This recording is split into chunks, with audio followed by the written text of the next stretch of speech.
আলাইকুম, সবাই কেমন আছেন? আশা করি সবাই ভালো আছেন। আমি সিজান মম থেকে আমি শাইমা চলে আসলাম আর একটি ভিডিও নিয়ে। তো আপনাদেরকে প্রথম পার্টে আমি এখান থেকে শেষ করছিলাম, তো সেজন্য আমি দ্বিতীয় পার্ট এখান থেকে আবার শুরু করলাম। তো এই যে মাজারের পুরো অংশটা আপনাদেরকে আমি একটু সুন্দর করে ঘুরে দেখাইতেছি। তো এই যে আমরা ভিতরে চলে আইছি মাজারের।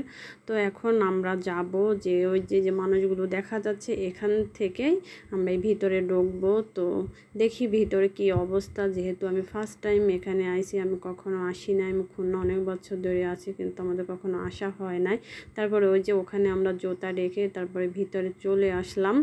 হ্যাঁ, এই যে চলে আসলাম। তারপরে এখন যাচ্ছি আরেকটু ভিতরে। তারপরে এই যে ওদিক দিয়ে যে মাজার মেন মাজারটা দেখানো যায় না, ওনারা রাগ করে, সেজন্য আমি দেখাই না। তো এখানে হলো সাইডে আরেকটা কবর।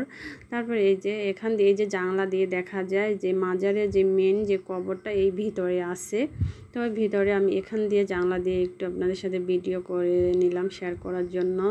তারপরে এদিক দিয়ে আমি একটু ঘোরাফেরা করলাম, খুব সুন্দর করে একটু দেখানোর চেষ্টা করলাম সব জায়গা এই কেমন কি অবস্থা। আমি সব মানুষের কাছে শুনছি সব সময়, তো আমি নিজে আসলাম। তো এই যে এখানে নামাজের স্থান আছে, নামাজের স্থানও ওনারা রেখেছে। আমার কাছে মোটামুটি ভালোই লেগেছে, একদমই খারাপ লাগে না, ওইটা বলবো না যে হ্যাঁ মানুষ যায়। আর অনেক দিন ধরে খুব খুলনার ভিতরে অনেক মানুষের মুখে আমি শুনেছি, এবং বাগেরহাটের একটা ঐতিহ্য আমার মনে হয় এটা। তারপরে এই যে আমাদের ঘোরাফেরা শেষ ভিতরের থেকে, এখন আমরা বাহিরে চলে আসলাম। তো এই যে এখানে অনেক বড় একটা পুকুর আছে, বিশাল বড় একটা পুকুর। তো এই পুকুরটাও মানুষ গোসল করে, যারা এখানে কিছু মানুষ যে মানত করে, তো ওনারাগুলা বিশ্বাস করে যারা, তারা গোসল করে। তো এখানে সাইড মহিলা পুরুষদের আলাদা আলাদা সাইড আছে গোসল করার জন্য। তো তারপরে এখানে দেখেন প্রচণ্ড মানুষ, এত গরম, তারপরও মানুষের কিন্তু ভিড় এখানে কমে না, যেহেতু ঈদের পরপরে আমরা গেছি। তো আমরা যেহেতু প্ল্যান আমাদের এখন হয়েছে, সেজন্য আমাদের যাওয়া হয়েছে। হয়তো প্রচণ্ড গরম পড়তেছিল বর্তমানে, তো আমরা চাইছিলাম একটু অন্য টাইমে যাওয়া, তো আর যাওয়া হয়ে ওঠে নাই। তো বিশেষ করে যদি শীতের সময় বা একটু আবহাওয়ার তাপমাত্রা একটু যদি কম থাকে, ওই সময় যদি এক জায়গায় ঘুরতে যাওয়া হয় তাহলে কিন্তু ভালো লাগে। কিন্তু আমরা কি করার, আমাদের সময় এখন হয়েছে, সেজন্যই আমরা গেছি। দেখেন আমি আপনাদেরকে সম্পূর্ণ ভিডিও ভিতরে ঘুরে ঘুরে দেখাচ্ছি। এখানে পোলাপানের খেলনার ও টুকিটাকি জিনিস পাওয়া যায়। তারপরে এই যে আমি পুরোটাই আপনাকে দেখাবো। এই দিক সাইডে থেকে দেখেন পুকুরটা কত বড়। এই পুকুরের ভিতরে দুইটা কুমোর ছিল, কিন্তু কুমোর কোন সাইডে ছিল ওইটা আমরা বলা বলি করছি যে কুমোর আছে, কিন্তু কোন জায়গায় আছে ওইটা আমরা জানা হয় না, আর আমাদের দেখাও হয় নাই। তারপরে এই যে এতটা গরম, সেই গরমের কারণে আমরা একটু আইসক্রিম খাইলাম। আইসক্রিমটা কিন্তু খুবই মজার ছিল।